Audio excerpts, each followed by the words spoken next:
que je vous propose, moi, de faire pour ouvrir cette journée, c'est d'essayer un peu de situer le travail social dans cet enjeu ou autour de ces questions de migration, qui sont toujours des questions qui sont situées dans l'espace, situées dans le temps. Le travail social a historiquement eu affaire à la question des étrangers, à la question des migrations, mais les choses ont évolué en fait au fil du temps. C'est pas le même travail social aujourd'hui qu'il y a 30 ans sur les questions de migration. Les choses bougent et elles bougent vite. Et les enjeux sont importants puisque, on va y venir, mais la migration, c'est un des gros sujets en fait du siècle à venir. Voilà, c'est un enjeu démographique très fort et qui va poser un certain nombre de questions politiques, c'est déjà le cas, mais aussi des questions sociales.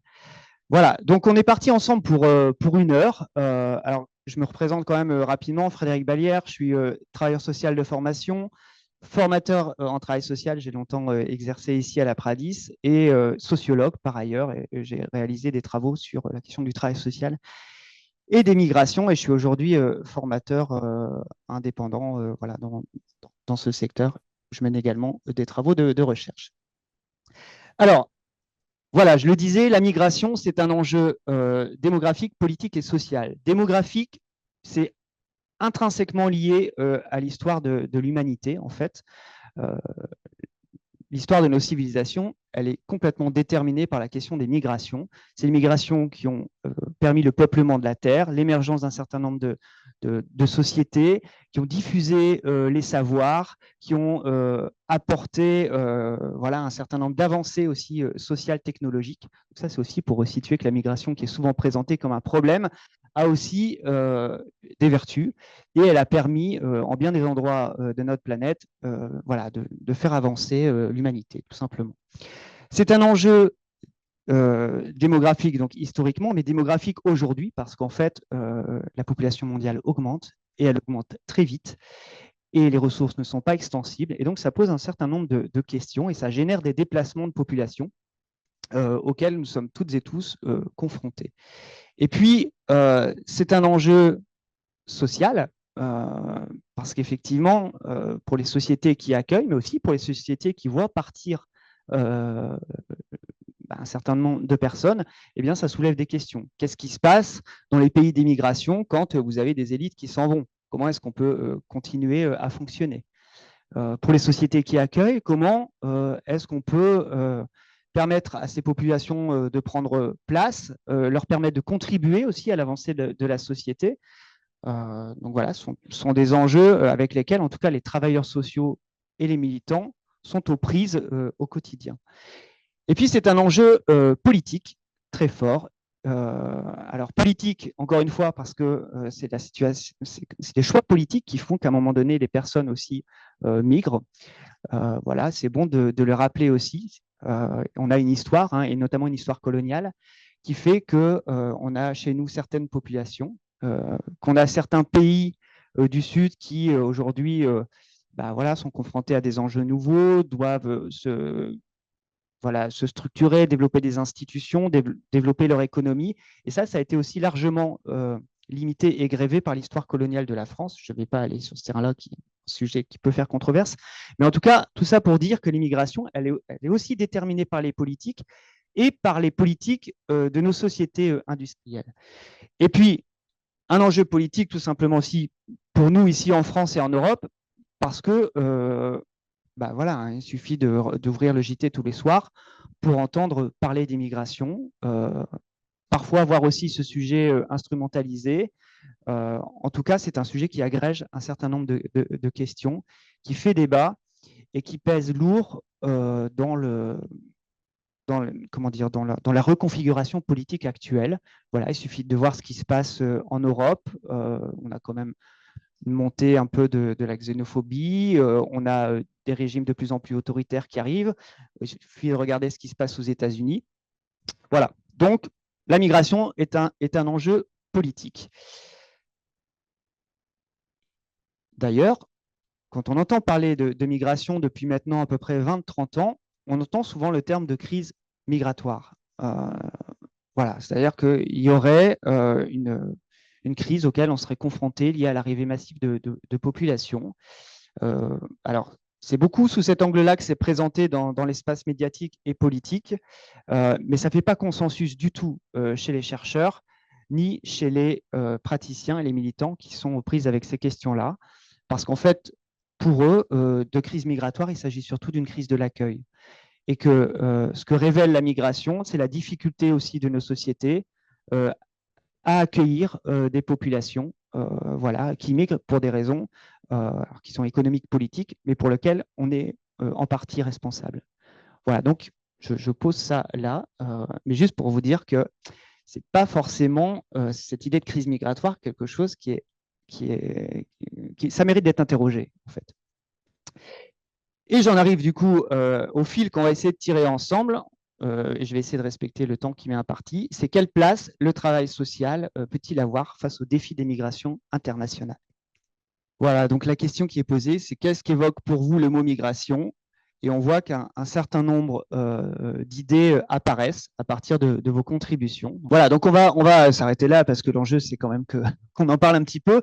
Ce qu'on voit apparaître à partir de vos contributions, c'est qu'il y a une approche. Bon, voilà, on voit apparaître déplacement en gros. Donc, il y a cette idée qui vous vient spontanément, qui est assez juste, hein, c'est que la migration, c'est un déplacement de population. Alors, on pourrait aussi parler de ce qu'on met derrière déplacement, parce qu'en fait, il y a beaucoup de migrations qui ne sont pas forcément un déplacement d'un pays à l'autre, mais il y a des déplacements internes. Si on parlera tout à l'heure hein, de la question de l'exil, de l'asile, des réfugiés.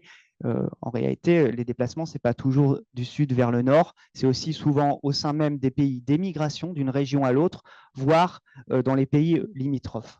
Donc, cette question est importante, mais on voit qu'autour de ce mot migration, il y a plein d'autres idées qui apparaissent. La question des frontières est posée, la question de l'exil, la question des aspirations à la migration, une vie meilleure, voilà, avoir une situation économique meilleure, mais aussi se protéger soi et sa famille quand on est exposé à des risques importants, voire à des persécutions. Des études, ça peut être la motivation d'une migration, aller tout simplement étudier à l'étranger. Voilà, pour le travail, une nouvelle vie. La question culturelle apparaît, acculturation, interculturalité. Alors, je n'irai pas trop sur ce terrain-là ce matin parce que ça va être le chantier de Garine Papazian, professeure à l'Université de Montréal cet après-midi. Elle vous en parlera bien mieux que moi. Mais il y a effectivement ces enjeux-là qui se posent. Voilà, on va en rester là avec cet exercice, mais c'était juste pour vous dire qu'autour de cette idée de migration, en fait, gravitent plein de choses. La révolution industrielle, qui est un vrai bouleversement social. Hein. Auparavant, on avait une économie quand même qui était très localisée, avec une économie agraire, etc. Et là, on a des grandes industries qui arrivent, qui ont besoin de main-d'œuvre et qui vont un peu déstabiliser, déstructurer en fait le fonctionnement de notre société avec ce qu'on a appelé l'exode rural, c'est-à-dire il y a beaucoup de populations qui partent des campagnes pour aller travailler dans les villes, et ça va bouleverser les rapports sociaux, les modes de sociabilité, la manière de vivre ensemble. Et on va avoir des populations comme ça qui arrivent dans les manufactures, qui ne travaillent pas comme aujourd'hui avec un CDI, enfin avec un CDI ou avec un CDD, mais avec des protections sociales, mais qui travaillent au jour le jour. Et donc qui se déplacent parfois d'une industrie, d'une manufacture à l'autre.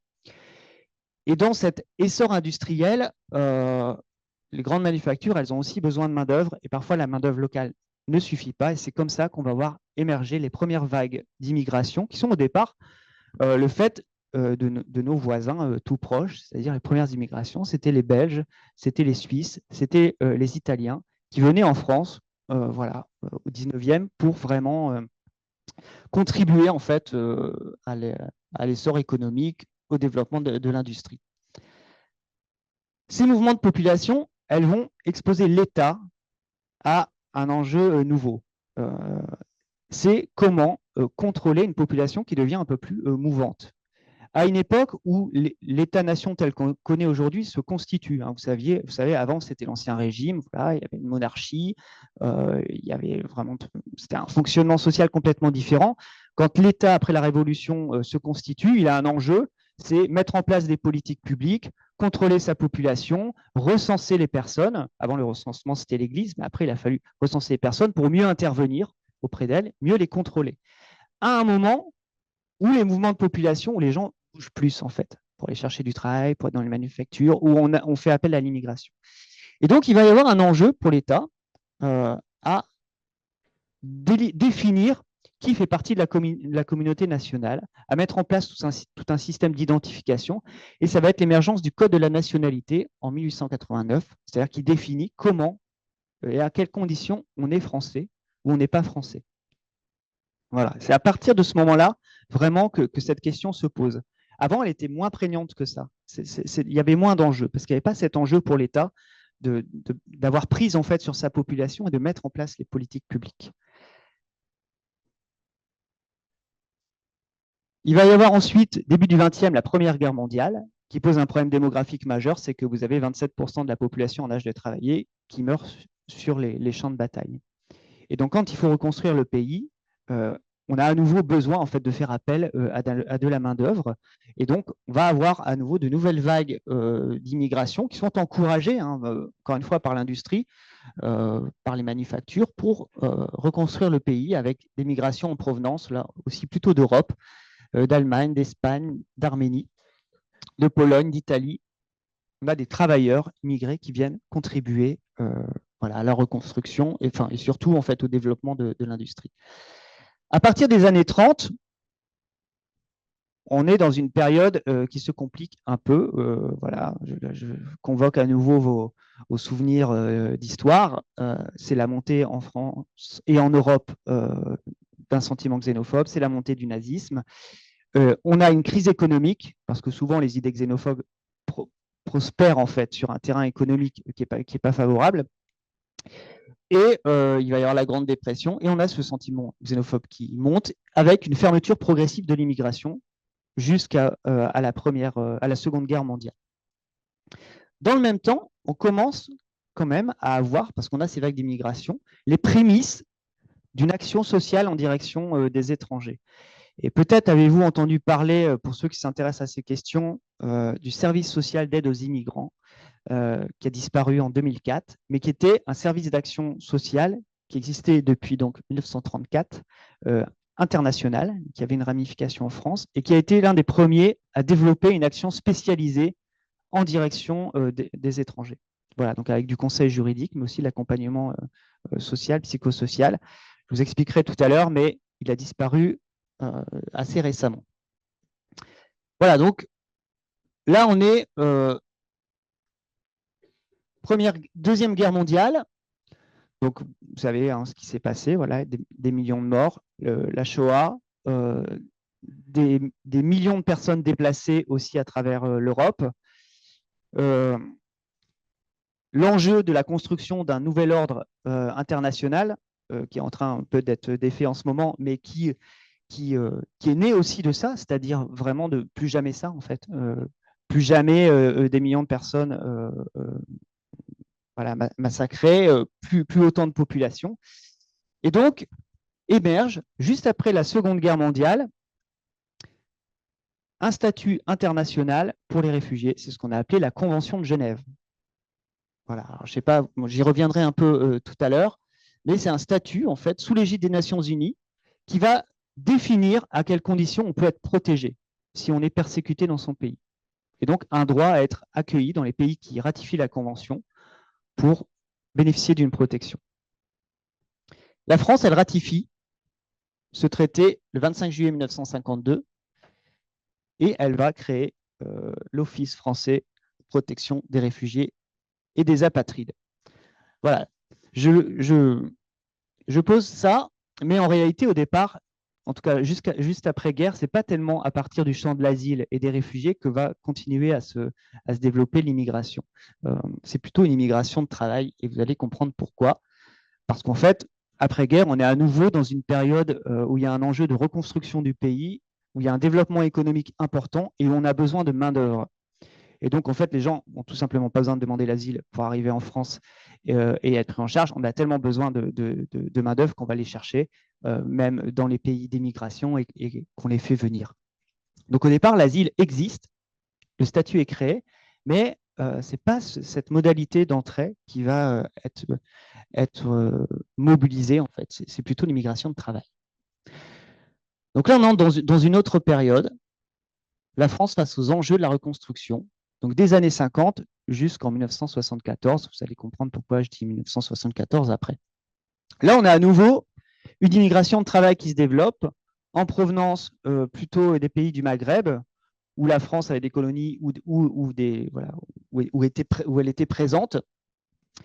Et donc, c'est plutôt en fait cette immigration de travail qui va venir. Et là, c'est ce que je vous disais, c'est qu'on va tout simplement chercher parfois même les personnes. Les gens arrivent en situation irrégulière, ce n'est pas un problème, on les régularise tout de suite, il n'y a aucune question, aucun sujet avec ça. Pourquoi ? Parce qu'on en a besoin, en fait. Donc voilà, tout ça pour vous dire aussi que le rapport à la question de l'immigration, elle est toujours située dans l'histoire et située souvent par rapport à des enjeux économiques. Voilà. Quand on a besoin, on est assez ouvert, ce qui peut, voilà, d'un point de vue purement rationnel, on peut comprendre la logique. Et par contre, quand il n'y a plus besoin, on referme. Donc, cette immigration de travail, qui va être importante, avec vraiment plusieurs centaines de milliers d'immigrés qui vont arriver, des travailleurs immigrés, d'abord plutôt des travailleurs, donc des personnes qui viennent seules, en provenance d'Algérie, du Maroc, de Tunisie. Ils viennent pour reconstruire le pays. Voilà, donc dans le BTP, dans l'industrie automobile, on a ces personnes qui arrivent. Et on va avoir quand même un enjeu important autour de l'accueil de cette population. Et là, je vous ai mis une photo. Il faut se représenter qu'à l'époque, en France, on avait des bidonvilles qui servaient à accueillir ces populations, enfin, qui ne servaient pas, c'est-à-dire il n'y avait pas d'infrastructure pour accueillir les travailleurs immigrés. Et il y en a notamment un qui est très célèbre, il est là sur la diapo, c'est le bidonville de Nanterre, où vous aviez en fait des travailleurs immigrés qui vivaient là dans des conditions très, très précaires.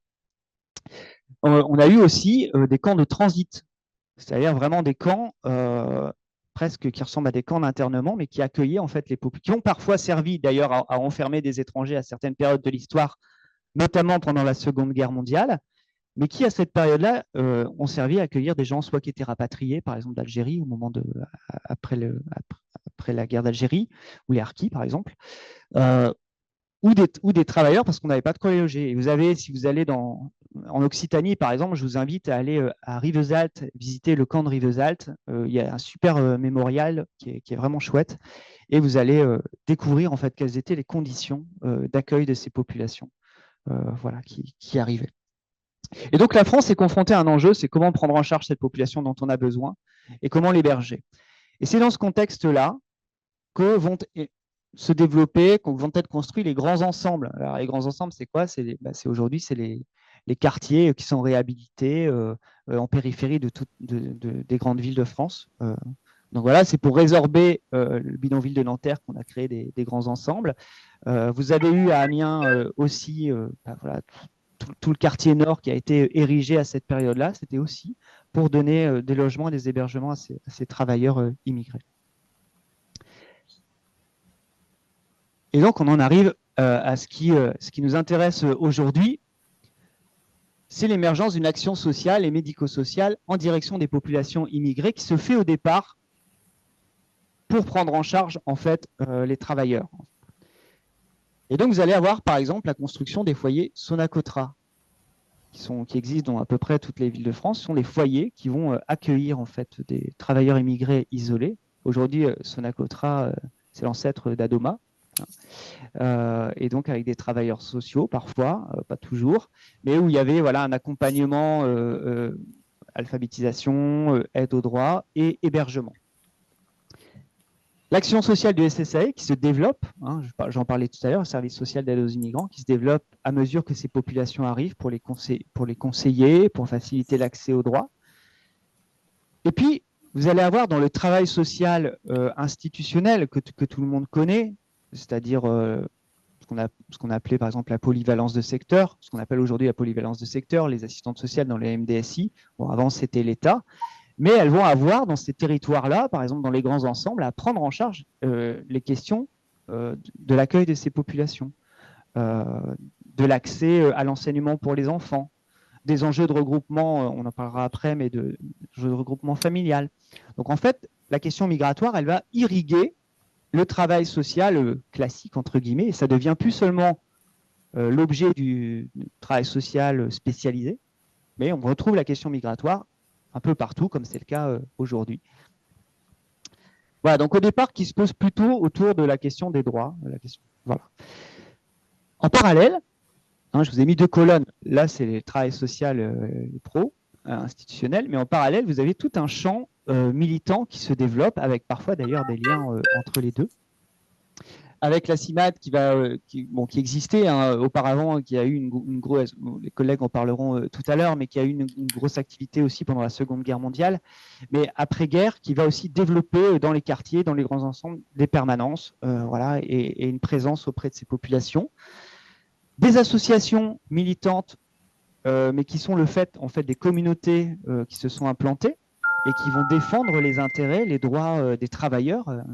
Donc là, je vous ai donné l'exemple, l'Union des travailleurs immigrés tunisiens, mais il y en a plein d'autres par nationalité, qui sont en fait, ça serait un peu, on pourrait dire aujourd'hui, un type d'intervention de type communautaire, au sens où, voilà, ce sont des communautés nationales qui arrivent ici et qui vont faciliter l'accueil des nouveaux arrivants, essayer de les accompagner et de prendre en charge voilà, ces personnes, de développer l'accès aux droits, etc. Et puis, je parle également du GISTI à cette époque-là, en 1972, qui donne la rencontre entre des travailleurs sociaux, des militants et des juristes.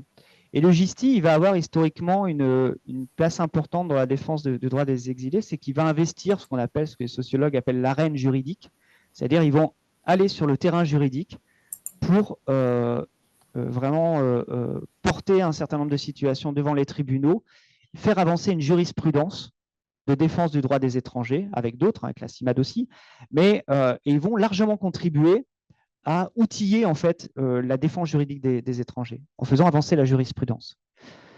Voilà. Et donc, on est à cette époque-là dans une séquence où à la fois le travail social et le travail militant se structurent autour de la défense des travailleurs immigrés, prioritairement. On n'est pas encore trop sur la question de l'asile ou de manière résiduelle. 1974, on a un changement, on a un basculement. Donc là, l'immigration se referme à nouveau en France. Pourquoi? Toujours pour les mêmes raisons, c'est parce qu'on entre dans une situation de crise économique. Choc pétrolier, hein, là où je convoque à nouveau vos références historiques. 73, je crois, choc pétrolier. Et puis ensuite, on entre dans une période de difficulté économique. L'apparition du chômage en France, on était quasiment en situation de plein emploi, le chômage arrive, on a moins besoin de travailleurs et donc on referme les possibilités en fait, d'accès au territoire pour raison de travail. On va avoir néanmoins, comme on a ces travailleurs immigrés qu'on pensait qu'ils allaient repartir, parce que c'était ça aussi à l'époque, on reconstruit le pays avec l'idée que les travailleurs vont venir travailler 3 ans et puis ils vont repartir en Algérie, au Maroc, etc. Mais ce n'est pas ce qui s'est passé. Ils sont venus, et ils ont développé des liens, ils se sont installés, ils ont trouvé du travail, et donc ils restent. Va se poser la question du coup de la famille, parce qu'en fait, eux sont là, mais la famille est au pays. Et ce que vont faire les autorités françaises, c'est restreindre l'immigration de travail, mais laisser ouvert une possibilité de migration familiale dans le cadre du regroupement familial à l'époque. Et donc, c'est ce qui va permettre à certains travailleurs immigrés de faire venir la famille rester au pays. Et du coup, qui va aussi étendre le champ d'intervention du travail social, puisque maintenant, ils vont s'adresser plus seulement à des travailleurs isolés, mais à des familles. Donc, avec toutes les questions qui peuvent se poser d'accès à la scolarité, d'installation. Bon, voilà. Et on commence à avoir un déplacement des modalités d'entrée sur le territoire vers le champ de l'asile, même si à l'époque, ce n'est pas du tout dans les mêmes proportions que ça ne l'est aujourd'hui. Je poursuis mon avancée historique. Dans les années 80, on est rentré dans la crise économique, on a à nouveau, comme c'était pas dans les mêmes proportions que dans les années 30, hein, mais on a à nouveau un sentiment un peu d'une immigration qui serait problématique.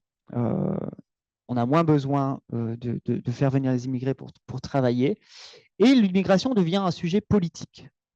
c'est-à-dire qu'elle commence à revenir dans le débat. On a le développement à l'époque du Front National qui revient dans l'espace politique, dont on parle beaucoup. Même à droite, on a aussi des discours plus durs à l'endroit des immigrés que ça n'était auparavant. Donc on a la montée d'un discours xénophobe et en même temps des revendications qui sont portées par les premières générations issues de l'immigration. Et vous avez un événement qui a été marquant à l'époque, c'était la marche des beurs. En 1983, donc la marche des beurs, c'était quoi? C'était en fait une trentaine en fait, d'immigrés à Marseille qui à un moment décident de se mobiliser, de monter à Paris pour faire entendre leur droit à être traités comme les autres. C'est des revendications égalitaires et une mobilisation contre les discriminations au logement, au travail, dont étaient victimes en fait ces enfants issus de l'immigration. Ils sont partis à 30, ils sont arrivés à 100 000. Et cette marche-là, elle a vraiment fait date. Et on en parle encore. Il y a plein de travaux en histoire, en sociologie politique sur cette marche des beurs, sur ce qu'il en reste aussi aujourd'hui. C'était la première fois en fait que les immigrés qui étaient venus en France pour travailler revendiquaient. Voilà, ils étaient plutôt jusqu'à présent assez silencieux. Et là, on a une jeunesse qui se réveille, qui se lève et qui va porter des revendications. Dans un contexte qui est quand même assez défavorable, commence à être défavorable aux immigrés. Et là, on va arriver dans une troisième séquence qui concerne un peu plus ce que vous connaissez aujourd'hui, qui a installé le paysage un peu institutionnel ou d'action sociale ou médico-sociale tel qu'il existe, tel que vous le connaissez. De 90 à 2020, avec une accélération quand même très forte sur la dernière décennie, on a le développement d'un champ professionnel de l'asile, avec la création des CADA, avec le développement d'un nombre de places très très important. Alors, vous allez tout de suite me dire qu'il y en a pas assez et vous avez raison, mais en valeur absolue, on a une augmentation exponentielle du nombre d'établissements, du nombre de travailleurs sociaux dédiés à l'accueil de cette population. Pourquoi? Tout simplement parce qu'en fait, la population de demandeurs d'asile augmente très très fortement sur cette période-là, alors même que les conditions d'accès au statut se durcissent. Donc on entre dans une séquence, il y a plus de demandeurs d'asile qui arrivent, pour des raisons que je vais vous expliquer après. Il y a un champ professionnel qui se développe, il y a des moyens qui sont donnés, même insuffisants, mais des moyens quand même. Il y a beaucoup de travailleurs sociaux qui sont embauchés, financés sur ces postes-là. Mais en même temps, dans une séquence où il y a une inflation législative sur l'asile, où on durcit les conditions d'accès au statut de demandeur d'asile, et où c'est plus dur d'avoir le statut. Donc plus d'étrangers qui arrivent, plus de moyens pour les accompagner, mais moins de possibilités d'accéder à un statut de réfugié, ce qui va planter le décor des tensions et toutes les questions que les militants et les travailleurs sociaux se posent aujourd'hui. Dans le même temps, toujours la même histoire, de l'autre côté, je vous ai mis, on a en parallèle un changement, une recomposition de l'espace militant. Dans les années 60-70, les organisations militantes, c'était des organisations de défense des travailleurs immigrés. Donc on défendait le droit des travailleurs, on essayait de faire en sorte qu'ils puissent accéder à des protections, etc. À partir des années 90, le problème, c'est l'accès au séjour. Parce qu'en fait, on a restreint les possibilités d'accès au séjour et les luttes de défense des travailleurs immigrés, elles se transforment en luttes de défense des travailleurs sans papier. Et c'est les années 90, l'émergence des collectifs de sans-papiers, c'est-à-dire des personnes sans droit qui s'auto-organisent pour essayer d'obtenir des régularisations que pour certains, ils obtiennent. Au début des années 80, au début des années 90, il y a eu des vagues de régularisation. On a le développement, le renforcement des actions de défense juridique, parce que la jurisprudence se développe. Donc la CIMAD continue son développement, accentue aussi la défense des droits, le GISTI, l'émergence de nouveaux acteurs dans les années 2000, le COMED sur la question médicale des exilés, le réseau Éducation sans frontières avec une mobilisation de la communauté éducative, en tout cas de certains enseignants, autour de la situation d'enfants sans papier scolarisés et de leurs familles. qui est toujours très actif aujourd'hui. Et puis, on a en 2010-2020 un renouvellement de l'espace militant, c'est-à-dire encore de nouveaux acteurs qui arrivent sur fond de crise de l'accueil. Donc, on verra tout à l'heure, mais 2015, il y a eu beaucoup d'arrivées. Et là, on a des nouveaux militants qui sont arrivés avec des collectifs citoyens qui se mettent en place, avec pas forcément des gens très politisés, c'est-à-dire pas forcément des militants qui ont une histoire, mais qui sont tout simplement indignés par ce qu'ils voient et qui décident de se mobiliser. Donc voilà, je vous en ai mis quelques-uns, mais il y a eu Utopia 56, il y a Collectif Citoyen, vous avez dans la vallée de la Roya, je ne sais pas si vous avez entendu parler de Cédric Héroux, à la frontière italienne, qui est un agriculteur qui s'est mobilisé en fait parce qu'il y avait des gens en fait qui tentaient le passage entre l'Italie et la France. Certains se perdaient en montagne. Il y avait des gamins qui étaient livrés à eux-mêmes. Et donc, il y a tout un collectif citoyen qui s'est organisé autour de ces situations. Et là, on est vraiment sur des mobilisations citoyennes, pas forcément encadrées politiquement ou par des organisations, mais c'est plutôt des collectifs assez horizontaux. Donc voilà, on a un renouvellement aussi d'espace militant. Voilà, ça, c'était pour que vous preniez la mesure du truc. Ça, c'est le nombre de demandeurs d'asile entre 2008 et 2022. Donc, je me suis arrêté là. Mais vous voyez, on a quasiment triplé, en fait, le nombre d'arrivées. Donc, c'est quand même assez exponentiel. Mais je dis tout de suite que c'est insignifiant au regard de ce qu'accueillent d'autres pays. Voilà, quand il y a eu la crise en Syrie, la guerre en Syrie, en Libye, on a accueilli quelques centaines de milliers en Europe de personnes. La Jordanie, qui est un tout petit pays juste à côté, c'était plus d'1 million. La Turquie, pareil. Donc oui, ça augmente très fortement, mais en fait, notre contribution, elle est, somme toute, assez relative.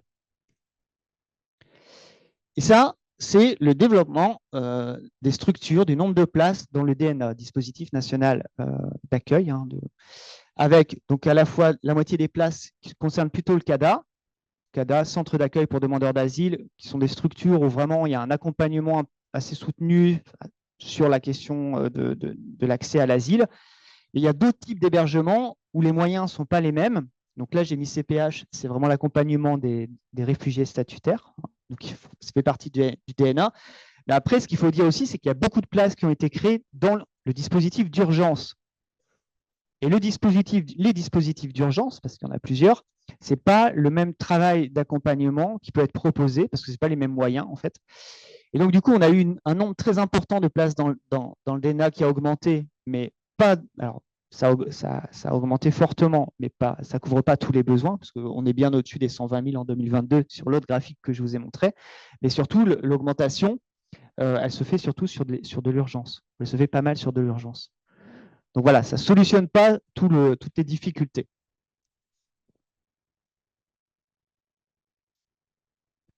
Du coup, j'en arrive à la question, comment le travail se met-il en œuvre en direction des exilés? Alors, l'asile en France, vous savez comment ça se passe. Les collègues en parleront tout à l'heure de manière plus précise, mais en fait, une personne arrive ici, elle a un laps de temps assez réduit pour pouvoir déposer sa demande d'asile. Donc, il faut, dans un laps de temps très court, pouvoir construire un récit de demande d'asile qui soit suffisamment crédible pour pouvoir le présenter à l'OFPRA, qu'il soit étudié et espérer obtenir une décision favorable.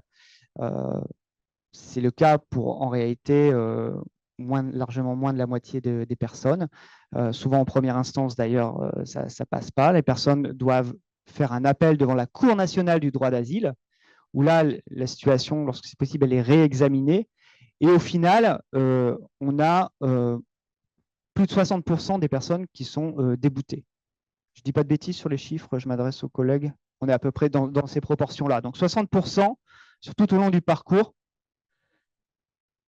Un petit peu plus, voilà. Donc je suis encore en deçà de la réalité. Donc on a grosso modo les 2 tiers des personnes qui sont déboutées de leur demande d'asile.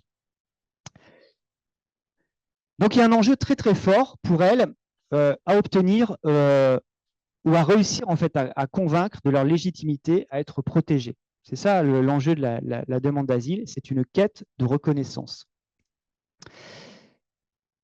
Cette quête de reconnaissance, elle est en réalité, elle ne dépend pas uniquement des persécutions qui ont été subies ou des risques que les personnes encourent dans leur pays. Elle est la capacité à obtenir le statut de réfugié, elle est tributaire de trois types de facteurs qui n'ont pas grand-chose à voir au final avec les événements qui ont poussé la personne à partir, même s'ils sont importants, même s'il faut effectivement que la demande soit fondée. Il y a plein d'autres paramètres qui rentrent en ligne de compte dans la capacité du demandeur à voir sa demande aboutir. Et je vais vous expliquer pourquoi. La première, c'est qu'en fait, pour un certain nombre d'entre elles, ces personnes ont été fortement fragilisées par le parcours migratoire. Et que cette fragilité qui naît du parcours migratoire, elle grève leur chance de réussir à s'exprimer correctement, à convaincre et à obtenir une protection. Qu'est-ce qui se passe? En fait, les personnes qui sont à risque dans leur pays ou qui vivent des persécutions, elles ne peuvent pas spontanément arriver en France comme ça, on a claqué l'endroit, prendre l'avion et puis dire bon bah ok, j'arrive et je demande l'asile. C'est pas comme ça que ça se passe. Elles vont bien souvent devoir faire un voyage, alors ça dépend où elles se situent, mais elles vont devoir s'engager dans un long parcours, mobiliser des ressources, de l'argent, des réseaux, pour réussir à parvenir jusqu'en Europe lorsqu'elles y parviennent, puisque je vous disais tout à l'heure qu'il y a la grande majorité des réfugiés, en fait, ils ne viennent pas chez nous, ils sont soit déplacés dans leur pays, soit dans les pays limitrophes. Pourquoi c'est compliqué? Parce que l'Europe, depuis l'asile, c'est effectivement les États nationaux qui les mettent en place, mais il y a aussi des directives européennes. Il y a une tentative d'harmonisation de la politique européenne d'asile. Cette politique européenne d'asile, elle a un objectif, c'est de faire en sorte de prendre en charge, je vais faire attention à ce que je dis, mais d'avoir un accueil qui soit raisonné et de limiter l'accueil de cette population et de la répartir sur le territoire européen. Comment elle fait? En fait, on a assisté depuis à peu près 20 ans à une externalisation des frontières. C'est quoi l'externalisation des frontières? Ça veut dire que les frontières, c'est plus simplement les frontières territoriales de la France.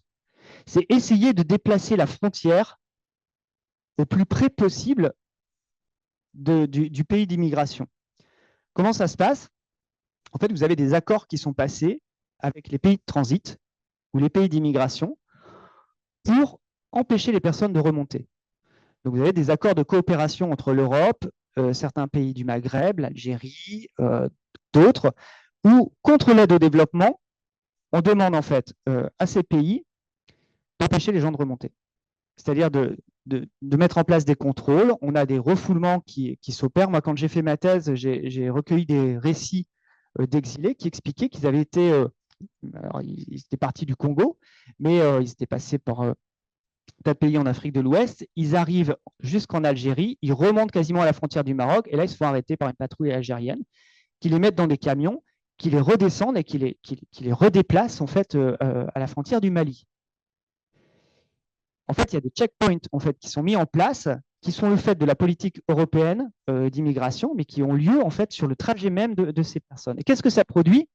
Ça fait que les personnes qui sont contraintes de fuir essayent en fait de se réorganiser et ils évitent les points de passage, les points de contrôle, ce qui déplace les routes migratoires, ce qui les complexifie et ce qui fait que vous avez une inflation du nombre de morts en migration. Parce que vous avez des personnes qui se perdent dans le désert, parce qu'elles ne passent plus par les points de ravitaillement qui sont contrôlés, parce qu'elles prennent plus de risques en passant en mer à certains endroits. Bon. Donc déjà, on a un parcours qui est complexifié par ces accords. Ensuite, on a un renforcement des frontières extérieures de l'Europe. Vous avez sûrement entendu parler de Frontex. Voilà, Frontex, c'est quoi? C'est l'argent qui est mis par l'Union européenne avec des moyens technologiques, des moyens militaires pour renforcer les frontières extérieures. On a eu tas d'événements qui sont passés, notamment en Europe de l'Est. Vous avez des gens qui sont renvoyés dans à la frontière en Pologne qui se perdent en forêt. Vous avez parfois Frontex aussi avec des patrouilles en mer. Il y a eu des tas d'événements sur des refus de débarquement dans certains ports européens. Donc voilà, cette difficulté-là qui complexifient le parcours. Et en fait, tout ça, qu'est-ce que ça fait? Ça encourage et ça développe une immigration clandestine, parce que les gens qui partent n'ont pas forcément le choix de partir. La plupart, voilà, ce n'est pas un choix quand on quitte son pays parce qu'on est persécuté, bah, on est contraint de le faire. Donc, même si c'est difficile, on y va. Et la difficulté, c'est que du coup, comme il n'y a plus de voie légale d'accès au territoire européen, les gens prennent des risques. Il y a toute une économie du passage qui se met en place autour de ça et qui, au final, produit les situations que l'on connaît. Voilà, si on pourrait le développer encore, mais je crois que je n'ai pas le temps. Vous avez aussi sur la question de l'asile, la création des hotspots. Hein, c'est vraiment du coup des points d'accueil qui sont aux frontières extérieures de l'Europe, qui sont des camps en fait, tout simplement, où on essaye de fixer les personnes aux frontières extérieures. Donc tout ça pour vous dire que le premier truc à retenir qui fait que les personnes vont avoir du mal à faire reconnaître leur légitimité à être protégées, c'est qu'elles ont été déjà fragilisées rien que par le parcours. Et que parfois, ce parcours, il est traumatique. Vous avez des personnes qui, par exemple, sont passées par la Libye, qui ont été kidnappées, torturées. Et donc, non seulement elles ont vécu des traumatismes dans le pays d'immigration, mais ces traumatismes, elles les vivent aussi dans le voyage, au point que quand elles arrivent, c'est encore plus compliqué pour elles en fait, de se mettre en récit, de raconter ce qui s'est passé. Donc voilà, cette fragilité-là, bah ça, c'est la politique européenne qui l'a produit.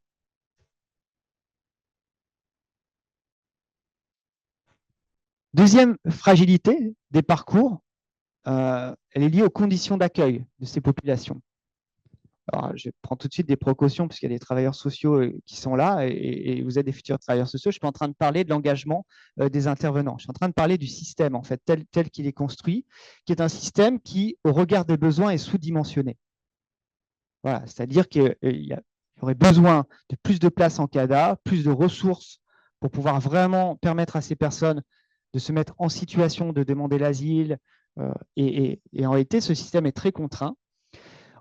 Ça oblige, comme il y a peu de place, à opérer des logiques de triage des populations, c'est-à-dire ceux qui ont le plus de chance, ceux qui sont les plus vulnérables, ceux qui, voilà, qui fait que déjà ça flèche en fait et que tout le monde n'est pas à égalité de chance de déposer sa demande et surtout de la voir aboutir.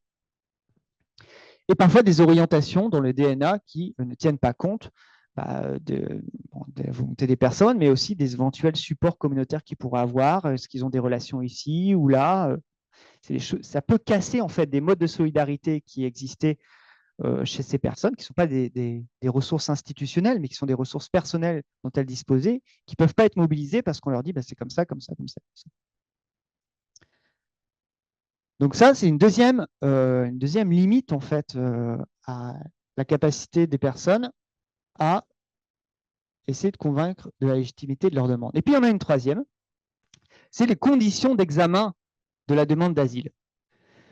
J'ai mis une magistrature de l'asile qui limite l'accès au statut. Magistrature de l'asile, c'est-à-dire c'est ceux qui statuent vraiment sur la légitimité, le bien fondé des demandes. Donc, c'est à la fois l'OFPRA en première instance et la CNDA, Cour nationale du droit d'asile, en appel.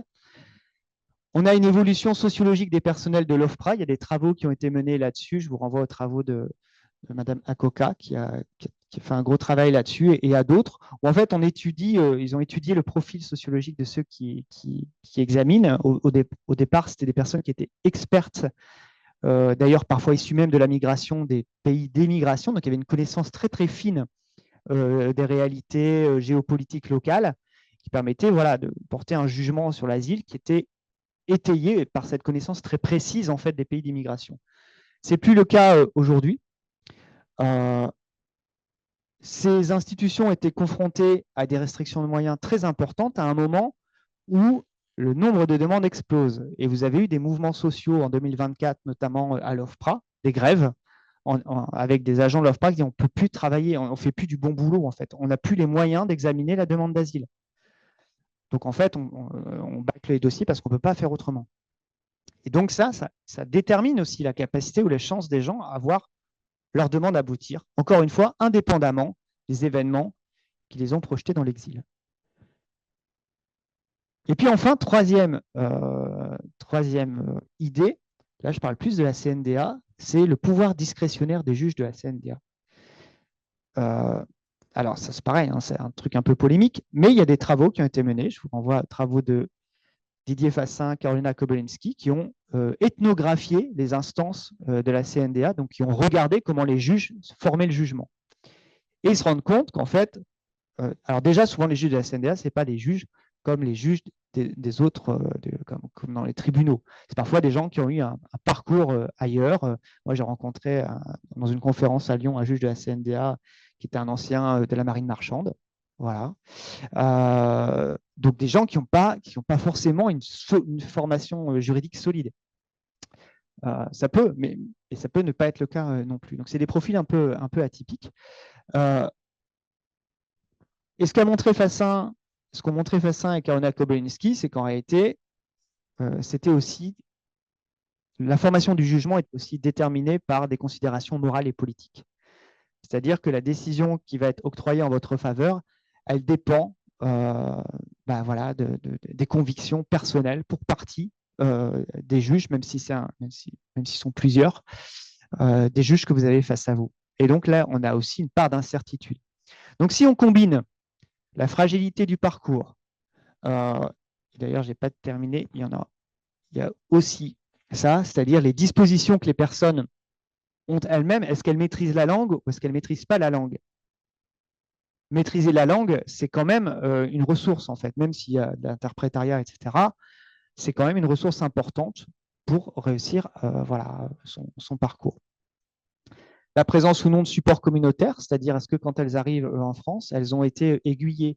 Est-ce qu'elles ont des relations qui peuvent, alors des fois ça peut être à double tranchant aussi les supports communautaires, mais vous avez parfois des connaissances très fines qui sont des connaissances d'expérience de certaines communautés, notamment je pense concernant les rouages des ambassades ou des consulats. Parfois il faut aller chercher des pièces ou des documents, c'est des connaissances très fines, très précises, qu'ont certains membres de la communauté, qu'ont pas toujours les travailleurs sociaux ou les juristes. Et avoir ces supports communautaires-là, c'est une ressource importante. Et le niveau de compréhension des attentes bureaucratiques, c'est-à-dire c'est capté, grosso modo, qu'est-ce qui est important à dire à l'OFPRA, comment je dois le dire, etc. Et ça, ce sont des dispositions. Alors, on retrouve la même chose dans la population française, dans les logiques d'accès au droit.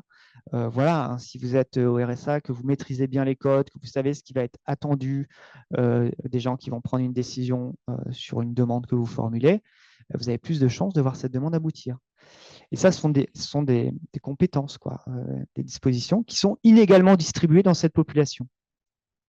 Parce que voilà, hein, les demandeurs d'asile, c'est comme vous et moi, même si c'est plutôt des gens qui ont un niveau de qualification élevé quand ils arrivent chez nous, il y a quand même des inégalités parfois entre eux. Il y a des gens qui ont plus de facilité que d'autres. Tout ça, ça rentre en ligne de compte. Donc en fait, la capacité à convaincre les instances, elle dépend à la fois des traumatismes que vous avez vécus ou pas dans votre parcours, des dispositions que vous avez vous-même à la base pour répondre aux exigences de l'OFPRA de la CNDA, et puis également de qui vous allez avoir face à vous, qui va étudier votre demande à l'OFPRA, qui vous allez avoir face à vous à la CNDA, et comment vous allez réussir à convaincre éventuellement les personnes. Le travail social à l'épreuve des politiques d'asile, quels enjeux pour les intervenants?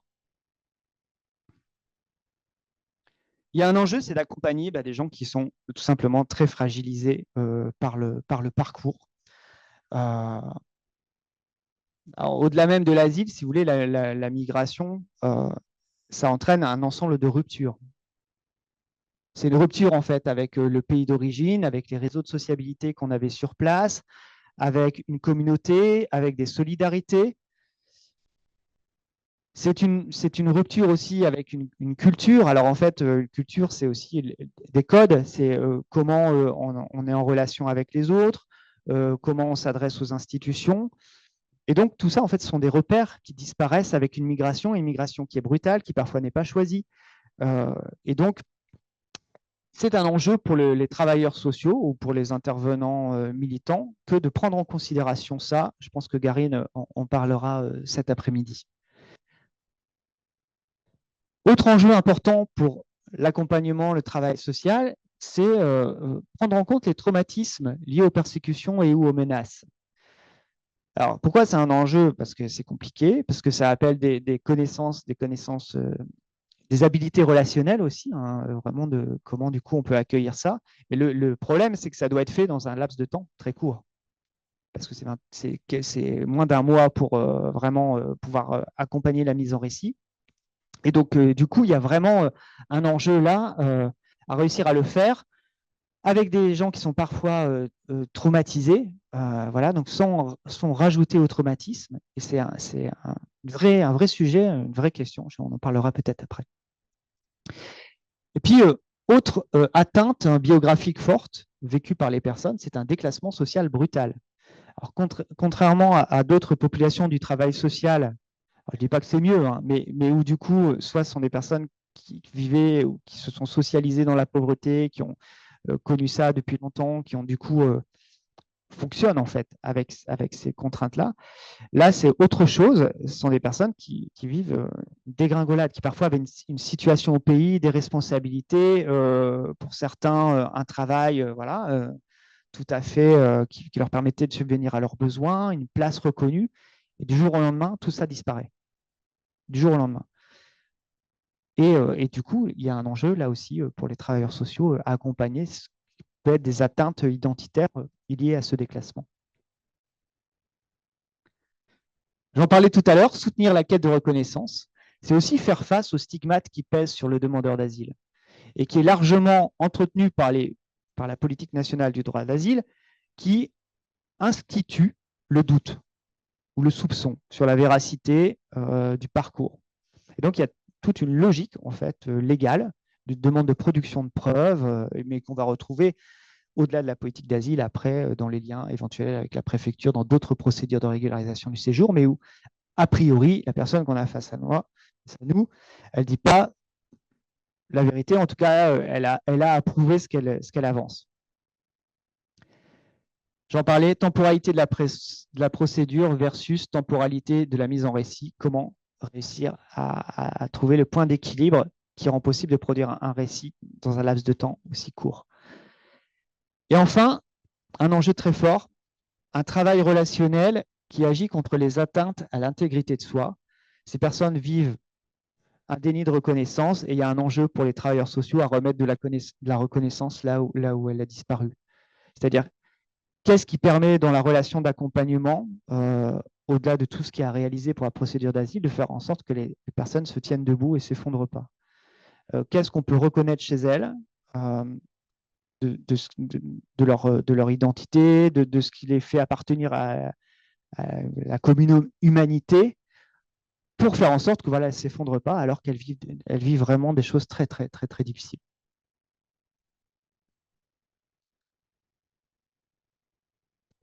Là, il y a un enjeu aussi, c'est accompagner en fait une existence qui est un peu en suspens. Alors, autant il faut aller très vite sur la procédure d'asile, autant après il faut attendre. Et là, il y a autre chose qui a engagé pour les travailleurs sociaux, ou pour les personnes qui accompagnent les demandeurs d'asile, c'est comment gérer l'attente. Comment gérer cette attente anxieuse d'une décision qui n'arrive pas, dont les gens savent que pour plus des 2 tiers d'entre eux, elle se soldera par un rejet. Donc, vous imaginez un peu la pression et la difficulté qu'ils et elles ont à vivre. Et donc, pour les travailleurs sociaux, il y a à réfléchir à ça aussi, c'est-à-dire comment on occupe cette attente, qu'est-ce qu'on fait pendant ce temps-là, comment travailler l'intégration tout en ne sachant pas si la personne va être autorisée à séjourner en France. Est-ce qu'il faut le faire? Si on le fait, comment?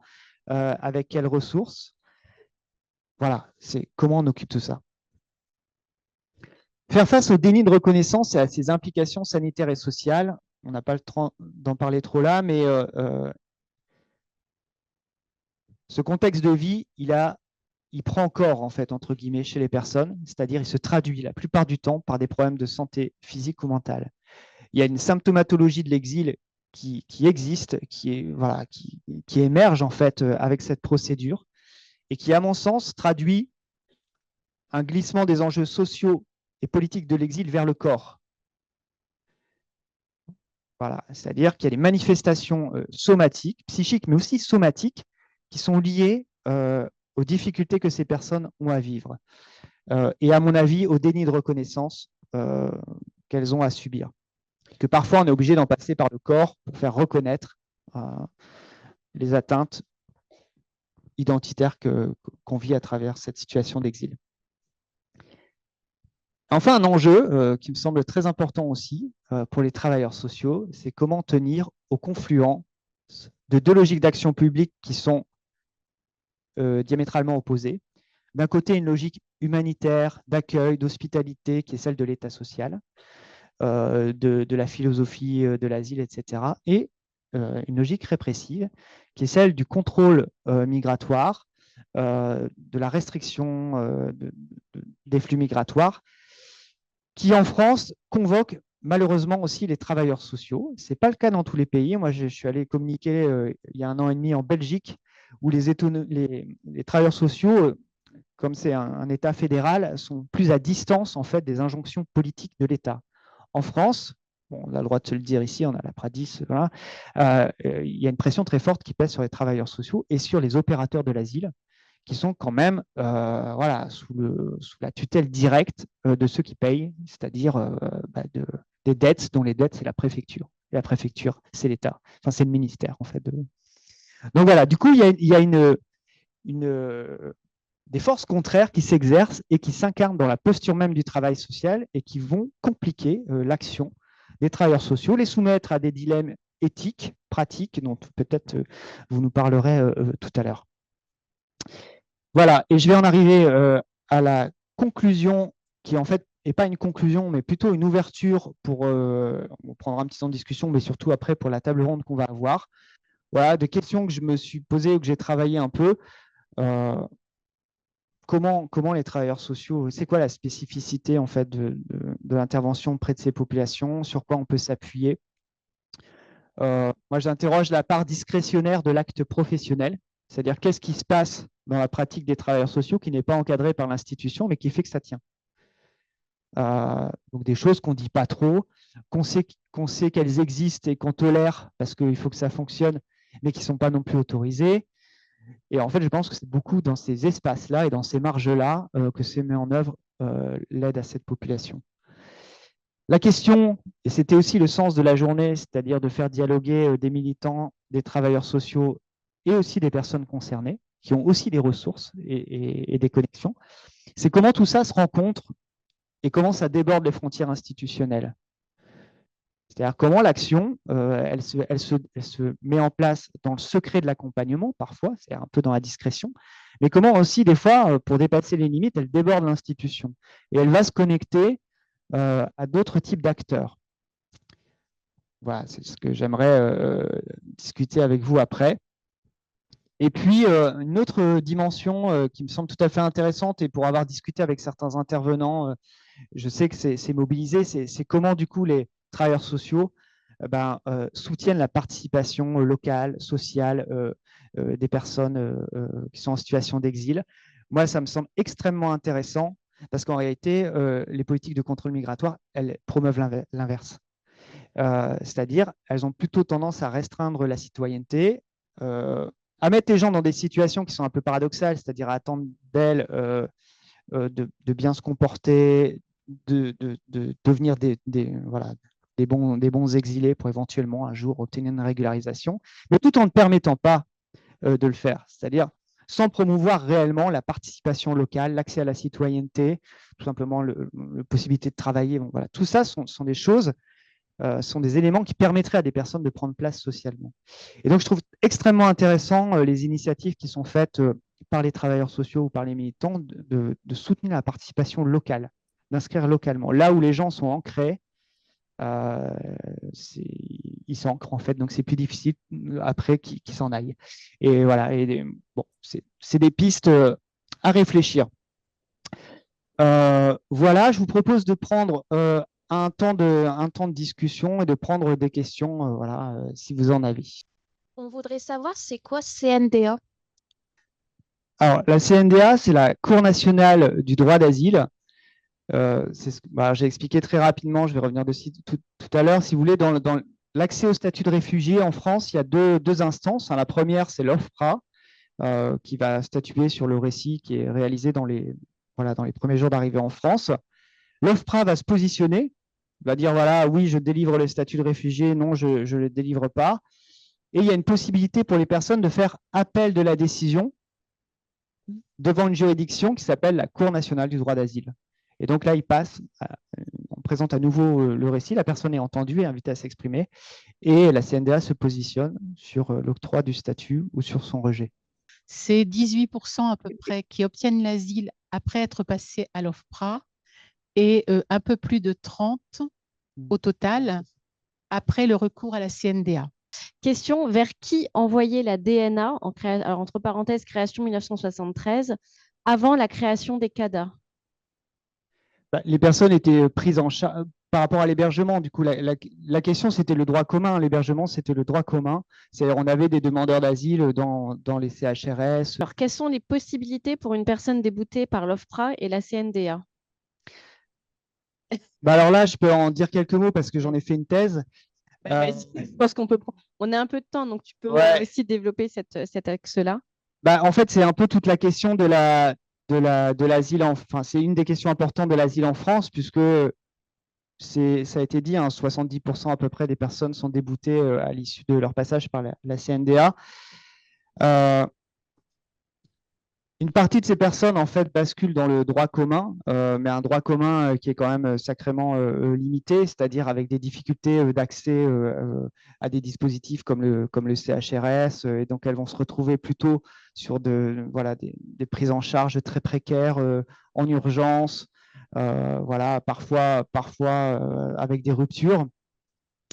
Des solidarités éventuellement communautaires, mais aujourd'hui les choses se sont aussi durcies. Il y a des dispositifs spécifiques qui sont faits pour envisager la préparation du retour de ces personnes-là, si elles acceptent de s'en saisir.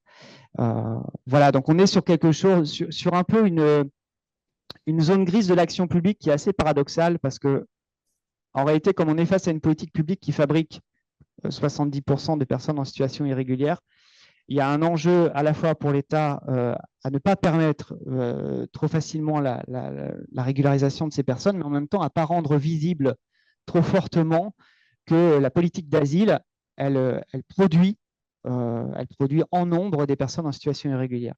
Ce qui signerait en fait qu'elle n'est pas efficace. Et donc pas nous, les services de l'État sont dans une forme de dilemme qui est comment en fait marcher sur ce fil de régulariser une partie des personnes et à quelles conditions et comment sans que ça se voit, sans le faire non plus de manière trop importante, ce qui reviendrait à disqualifier la politique nationale du droit d'asile. Et voilà. Et dans cet entre-deux, alors suivant les années, et suivant les gouvernements, il y a des mesures qui sont plus ou moins dures en fait en direction de cette population, mais il y a quand même une constante qui est que jusqu'à présent, on n'a pas renvoyé en masse les personnes qui étaient déboutées.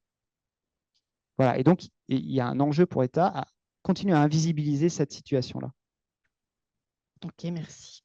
Alors, je continue avec les questions qui sont sur le webinaire.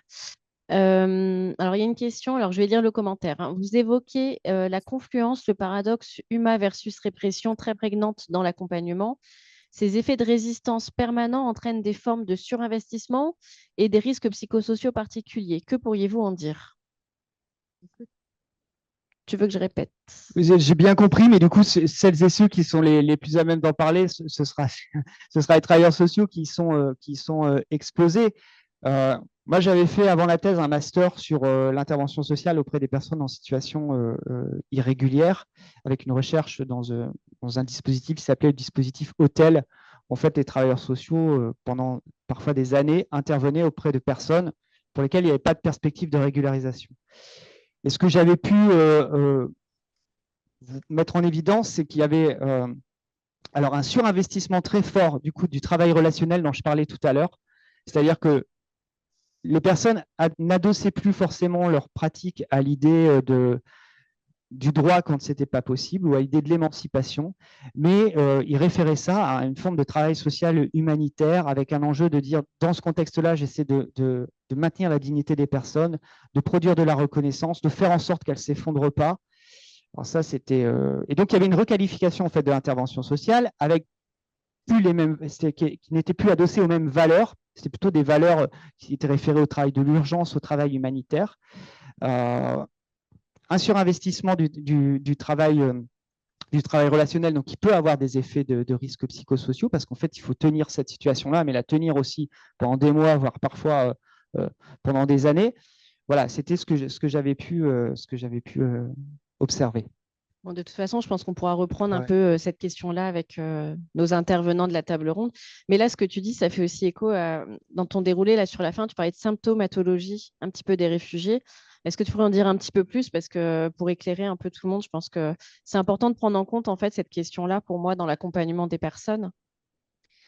En fait, alors il y a plusieurs choses. Je pense que ça arrive à différents moments de la procédure d'asile.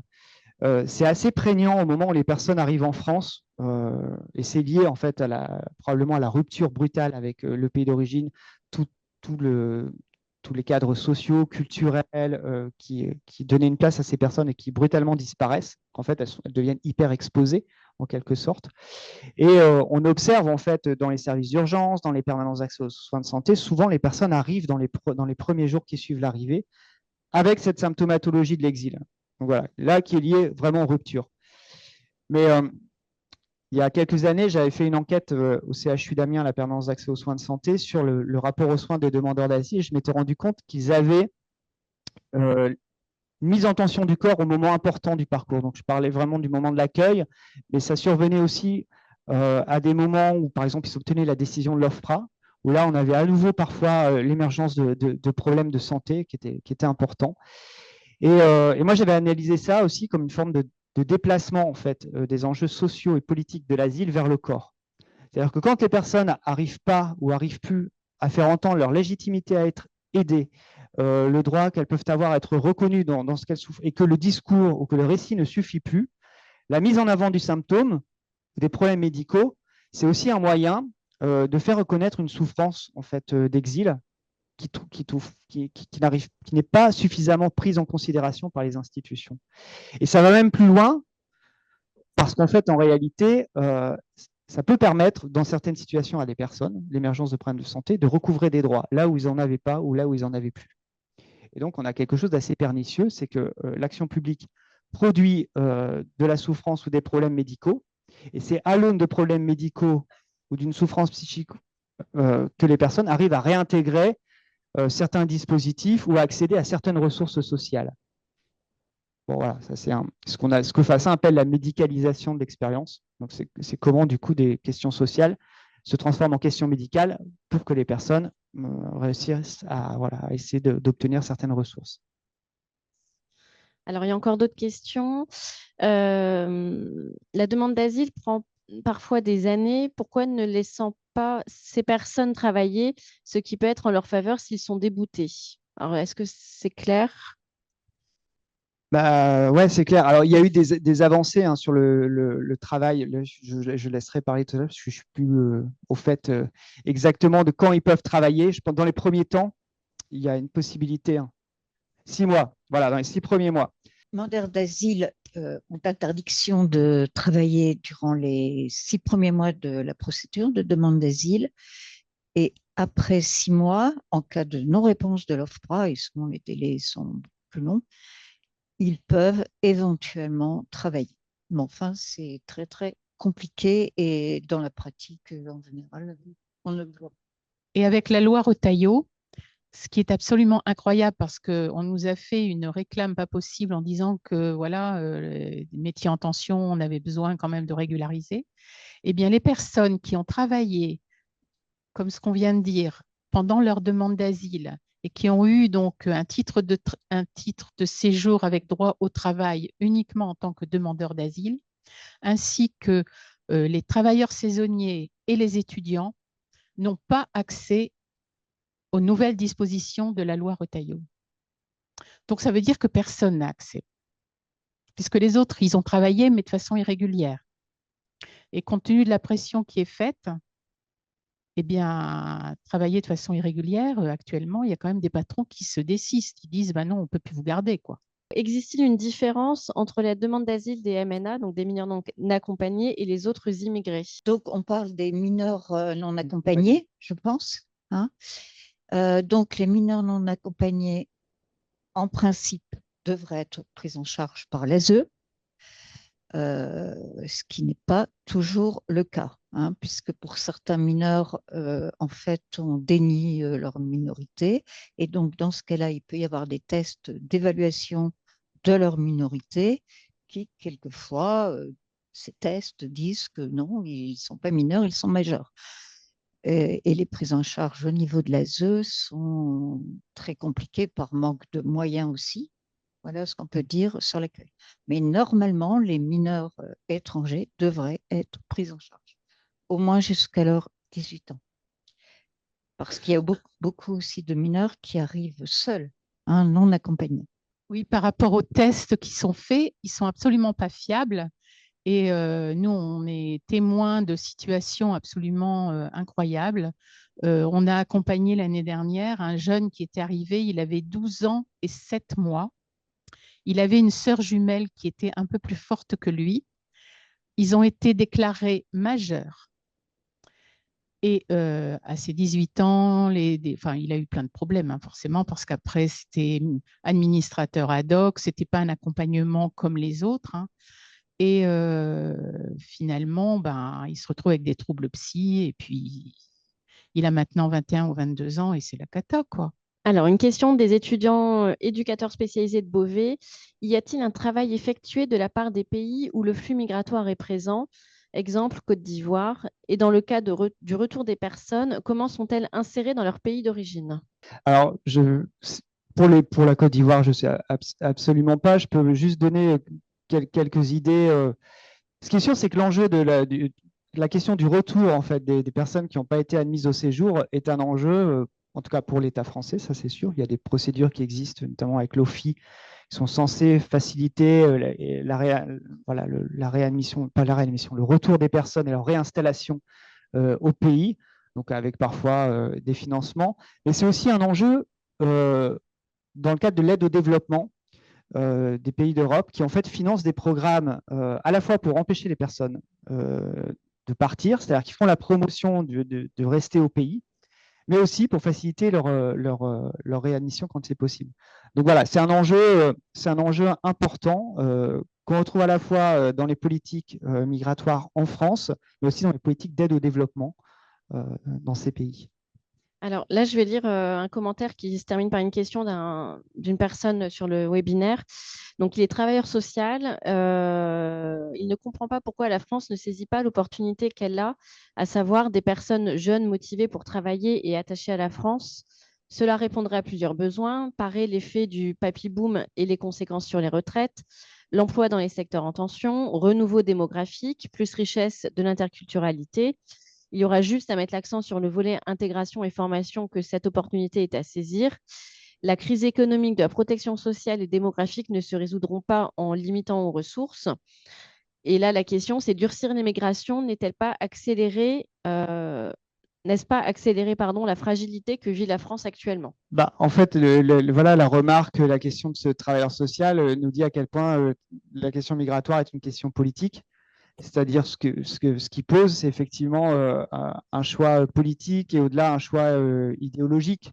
D'un point de vue purement rationnel, on pourrait effectivement considérer, je pense que les gens qui sont aux prises avec ces questions-là chaque jour savent à quel point les conditions d'accueil de ces populations et le parcours qui leur est réservé, c'est un peu du gâchis dans la mesure où on a face à nous des gens qui ont des compétences, une envie très très forte de s'intégrer, de travailler, et que si on prend un peu de champ, on peut évidemment se reconnaître dans ce qui vient d'être dit en se disant, mais voilà, ce sont des personnes qui pourraient largement contribuer au développement économique du pays, alors que pour le moment, elles sont maintenues en situation de dépendance et elles sont maintenues en situation de coûter à l'action publique, alors qu'elles pourraient rapporter.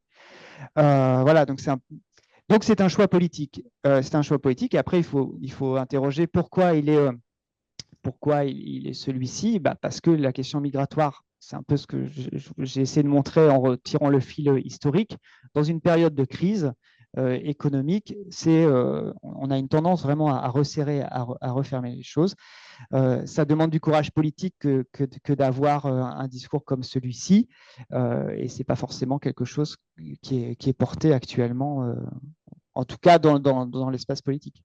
En fait, c'est un peu ce que tu disais tout à l'heure. Tu parlais de la montée de la xénophobie. Les politiques sociales et les partis politiques, enfin, si on prend l'extrême droite qui prend un peu le lead, entre guillemets, quels sont les risques aussi sur les politiques sociales de l'accueil des personnes réfugiées, en fait? Enfin, moi, ça me questionne par rapport à ça. Oui, bah, effectivement, il suffit de voir ce qui se passe ailleurs, enfin, aux États-Unis en ce moment, par exemple.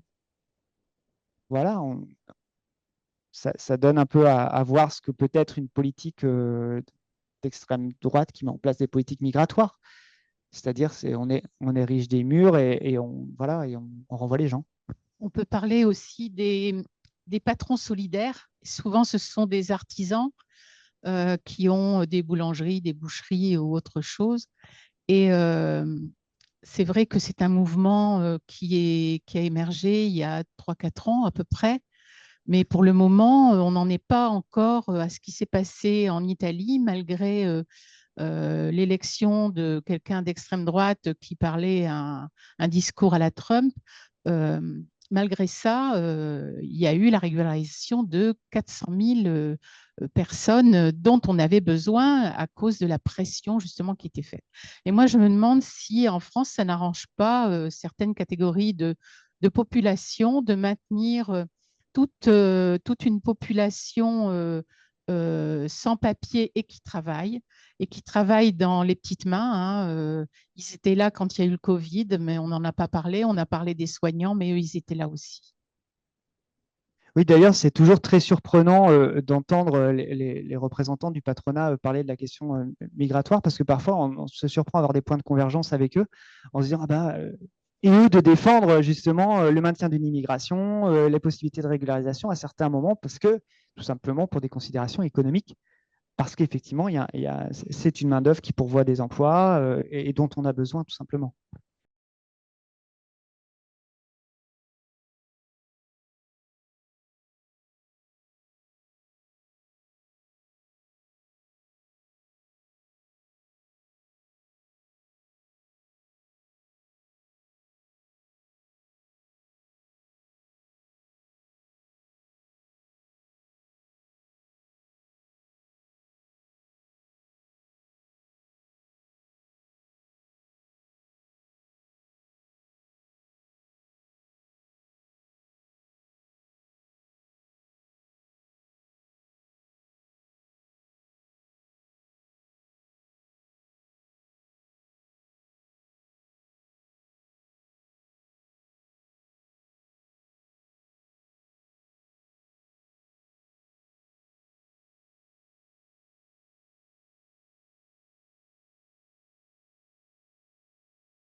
Bien, bah écoutez, je vous propose peut-être de démarrer par la CIMAT, que vous puissiez sur voilà, 5-10 minutes nous présenter un petit peu l'association et vos activités sur Amiens.